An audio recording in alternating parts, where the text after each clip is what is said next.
बिस्मिल्लाहिर्रहमानिर्रहीम। आज एक और मैच फिक्सिंग के हवाले से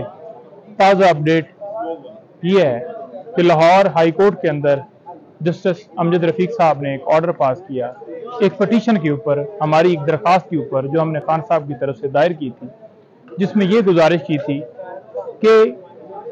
पंजाब के अंदर बेशुमार FIR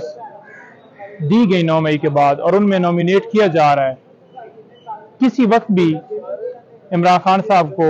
अदालत पेशी के दौरान जब वो जमानत करवा के निकलेंगे तो एक नई FIR के अंदर, नामालूम FIR के अंदर नामजद कर दिया जाएगा और गिरफ्तार कर लिया जाएगा। तो लिहाजा हमारी सदा थी कि एक तो कम से कम अगर FIR दर्ज हो, एक मैकेनिज्म हो,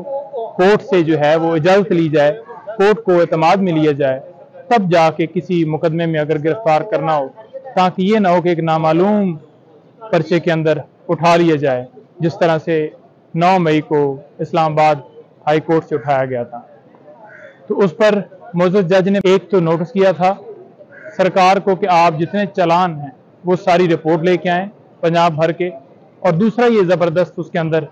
जो ऑर्डर आया था वो ये था कि इमरान खान साहब के खिलाफ कोई भी इस तरह का